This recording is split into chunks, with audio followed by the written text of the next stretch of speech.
Di sana berarti Ini udah mulai ya. Assalamualaikum warahmatullahi wabarakatuh. Kami dari kelompok 8 ingin mewawancarai seorang yang beda suku budaya dengan kita, yaitu suku Batak. Oke, boleh kenalan diri dulu. Halo semuanya, perkenalkan saya Fasrani Pandiangan. Saya tinggal dan besar di daerah Sumatera Utara, tepatnya di Kabupaten Karo, kotanya Kabanjahe. Kebetulan saya temannya Juni Triosa, saya orang Batak Toba, dan saya juga sekarang mahasiswa baru 2021. Kebetulan saya kuliah di UPN, Universitas Pembangunan Nasional Veteran Yogyakarta. Halo Fasrani.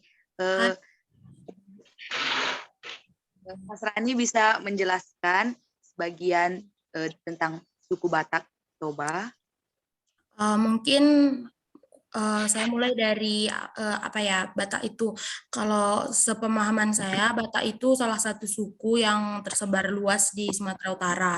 Nah, karena saya Batak Toba, teman-teman di sini juga pasti pengen tahu tentang Batak Tobanya ya. Saya mau menjelaskan Batak Toba itu salah satu subsuku dari suku Batak yang memiliki banyak marga.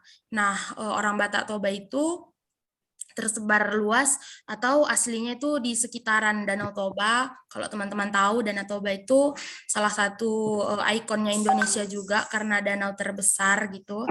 Di sekitar situlah orang Batak Toba, dan kalau ke Sumatera Utara itu pasti sering ketemulah sama orang Toba. Itu sih Batak Toba.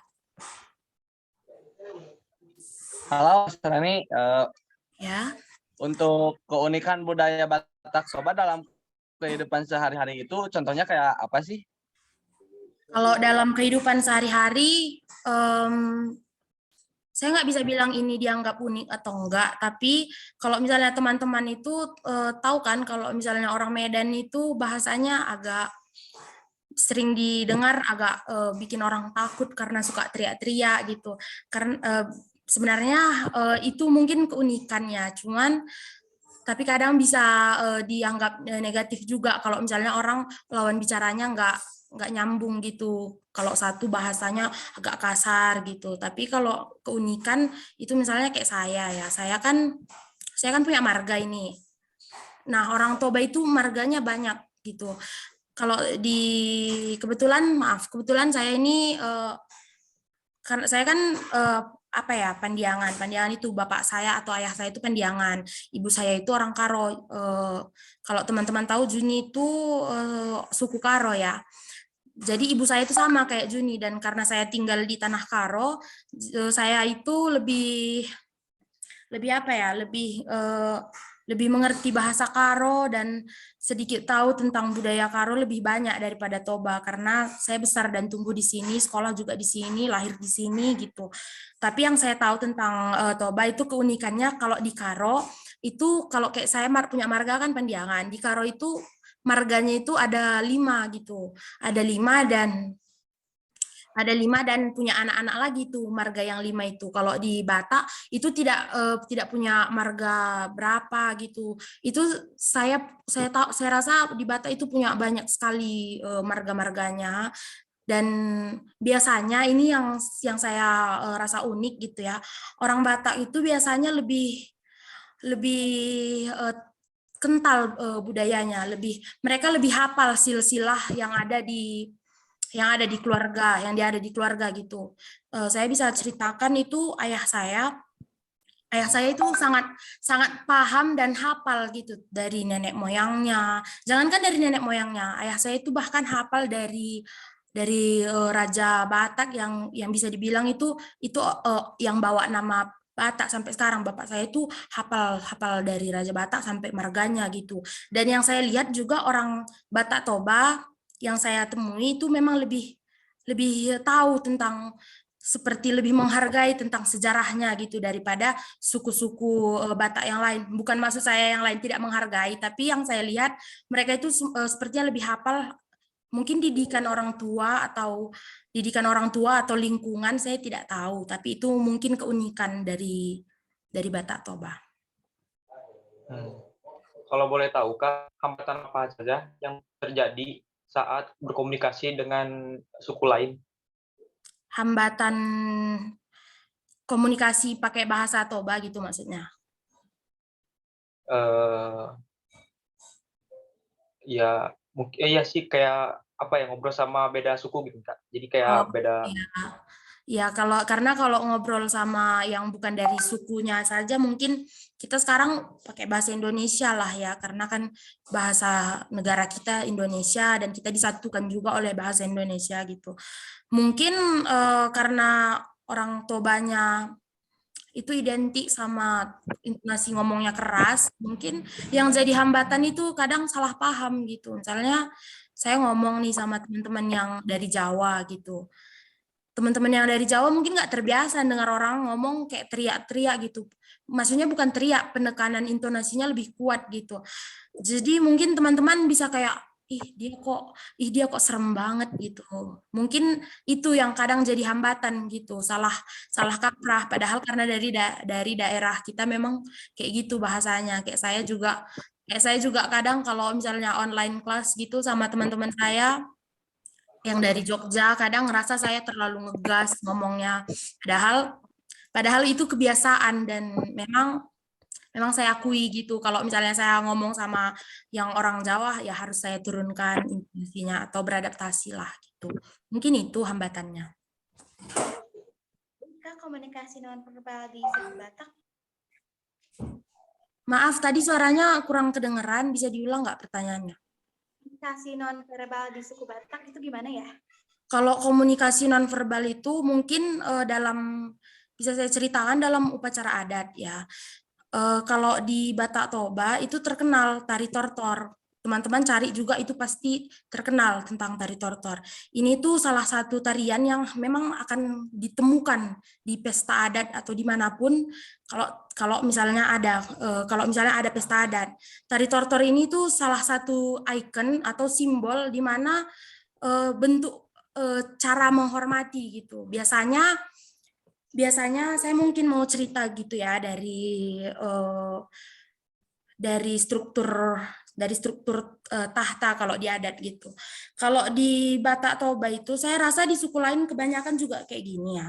Di Batak Toba itu anak laki-laki itu sangat dianggap berharga gitu. Di Karo juga saya rasa gitu. Mungkin di Jawa juga kayak gitu. Jadi anak laki-laki ini hukumnya kalau di adat kami Toba itu sangat sangat perlu untuk dihormati gitu. Nah, kalau penyebutannya di adat kami, anak laki-laki itu disebut hula-hula. Kalau yang perempuan itu anak beru. Kalau misalnya ini, biar teman-teman lebih paham lagi gitu. Misalnya saya berkeluarga, atau jangan saya lah, saya contohkan. Misalnya ibu saya itu kan perempuan nih. Ibu saya perempuan. Keluarga dari ibu saya itu dianggap hula-hula sama keluarga dari ayah saya. Nah, jadi kalau misalnya di pesta adat, kalau ada pesta dari keluarga ibu saya itu ayah saya itu dianggap anak beru gitu, karena ibu saya anak beru. Kalau di keluarga ayah saya dan ibu saya itu dianggap hula-hula karena ayah saya anak laki-laki di keluarganya. Dan ketika ada acara adat misalnya seperti waktu itu kakek dari ayah saya meninggal ya, itu ayah saya tortori gitu. Itu ibarat kata itu penghormatan dari anak beru. Nah, anak beru di keluarga ayah saya ini itu dari adik-adik ayah saya yang perempuan gitu, atau keluarga serumpunnya yang marganya itu membawa marga dari yang perempuan gitu. Jadi mereka memberi penghormatan secara tortor. Nah, itu di pesta itu tortor itu merupakan komunikasi nonverbal komunikasi itu yang bermakna itu penghormatan lah kepada hula-hulanya kayak gitu.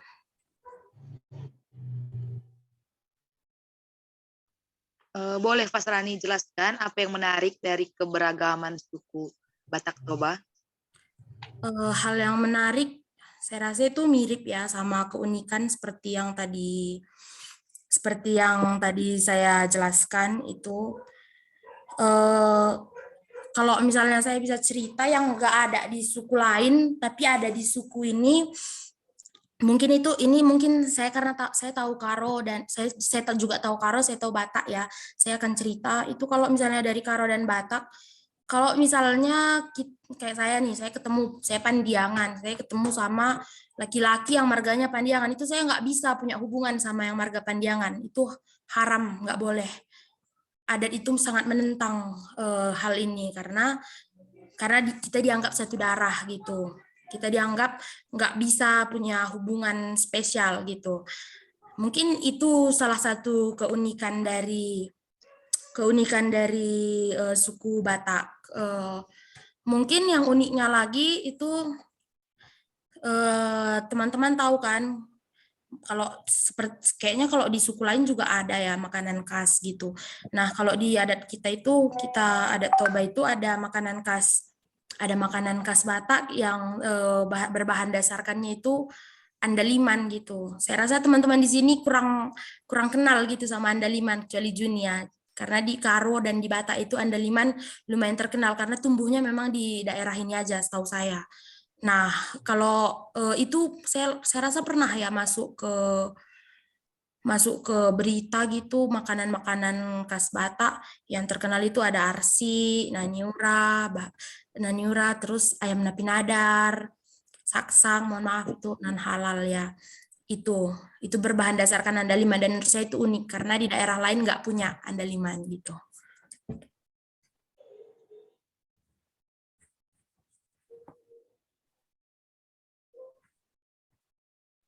Oke. Buat Pas Rani, terdapat adat apa aja sih yang ada di suku Batak Toba? Tadi kan saya udah bilang kalau misalnya saya kurang paham gitu ya sama adat Batak. Tapi saya tahu satu itu acara namanya Mangulosi. Mangulosi itu salah satu acara yang kalau di pesta itu hukumnya harus ada gitu. Kalau tadi saya bilang tortor itu salah satu komunikasi nonverbal. Ini Mangulosi ini tuh bagian dari tortor di mana nanti kalau misalnya tadi kan saya sudah cerita tuh tentang anak beru dan hula-hula. Nah, Mangulosi ini tuh akan dilakukan sama hula-hula dengan makna memberkati anak berunya gitu. Jadi kalau misalnya yang berpesta itu yang perempuan gitu. Misalnya saya berpesta, itu hula-hula saya yang kebetulan hula-hula saya ya keluarga dari ibu saya itu akan mengulosi saya gitu. Itu salah satu adat yang tidak bisa lepas dari pesta gitu, kalau pesta orang Batak. Jadi mereka akan mengulosi saya dengan makna saya akan diberkati oleh hula-hula. Karena di Toba itu, saya rasa di Karo juga, itu katanya hula-hula atau kalimbubu itu adalah Tuhan yang hidup gitu. Jadi selain Tuhan yang di atas, mereka lah yang harus kita hargai di dunia ini. Itu kalau di Toba. Bisa disebutin nggak, Kak, budaya-budaya Batak Toba yang sampai sekarang masih sering dilakukan? Yang masih sering dilakukan, kalau misalnya banyak ya budaya-budaya Batak Toba itu kayak margondang katanya, kayak margondang, mangulosi itu. Tapi yang saya lihat ya mangulosi tadi lah yang saya ceritakan tadi itu masih sangat sering gitu. Kebetulan ayah saya itu ngerti adat ya, bapak saya itu ngerti adat. Jadi saya sering lihat bapak saya itu kalau pesta gitu bisa sampai malam karena nunggu memang acaranya untuk dia memberkati anak berunya gitu. Itulah yang masih sering dilakukan saya rasa gitu karena memang sama sekali tidak bisa ditinggalkan, tidak bisa di skip gitu, nggak bisa di next kan, jadi memang harus hukumnya gitu. Oke. Seberapa efektif komunikasi yang dilakukan dengan menggunakan bahasa Batak Toba? Kalau masalah efektifnya, saya rasa efektif ya sesama orang Toba untuk berkomunikasi karena bagaimanapun itu kan bahasa ibu mereka. Nah, kebetulan bahasa orang Toba ini tuh, kebetulan orang Toba ini tuh yang di daerah perkampungan, itu kalau sekarang sih saya rasa udah mulai tahu lah bahasa Indonesia mereka ya. Tapi kalau dulu itu bahasa Indonesia masih belum terpelajari dengan baik di arah pelosok-pelosok sana. Nah, mungkin efektifnya ketika mereka punya bahasa daerah, ya sesama mereka saling berkomunikasi efektif. Tapi ketika mereka datang ke daerah lain yang mengharuskan mereka berkomunikasi dengan bahasa Indonesia, di situ tidak efektif karena mereka kurang mempelajari. Tapi kalau sekarang saya bisa lihat sudah mulailah mereka bisa berbahasa Indonesia walaupun kadang masih belum bisa menggunakan bahasa Indonesia yang baik dan benar begitu. Bagaimana pesan yang disampaikan dari salah satu cerita legendaris bahasa Batak Toba? Cerita legendaris Toba itu ya. Kalau teman-teman pernah nonton TV itu dulu pernah ya difilmkan tentang kisah Danau Toba gitu. Itu sebenarnya saya percaya itu mitos, tapi yang namanya masyarakat setempat itu kan percaya ya. Makanya disebut legenda gitu. Saya yang saya ceritakan sedikit ya. Itu tentang laki-laki yang hidupnya susah, kelaparan, terus tiba-tiba mancing ikan gitu, dapatlah ikan emas gitu kan. Dapat ikan emas, terus tiba-tiba ikan emasnya menjelma jadi perempuan yang kemudian dinikahinya gitu. Dinikahinya dengan janji tidak boleh untuk menyebutkan kapanpun tidak boleh menyebutkan ikan perempuan ini yang merupakan istrinya adalah ikan emas gitu. Sampai suatu ketika mereka punya anak, si laki-laki ini lapar, mungkin emosi ya karena lapar gitu. Jadi dia suruh anaknya, ini saya mungkin bisa dikoreksi ya nanti di laporannya kalau cerita saya agak simpang siur karena yang saya cerita dari apa yang saya ingat dulu nonton. Nah, anaknya ini disuruh ibunya mengantar bekal ke kebun tempat ayahnya ini kerja. Ketika di tengah jalan anaknya mungkin teralihkan gitu, jadi terlambat ngantar bekalnya ke bapaknya gitu. Pas sampai di kebun, bapaknya udah emosi ngomong nih, dasar kau anak ikan gitu.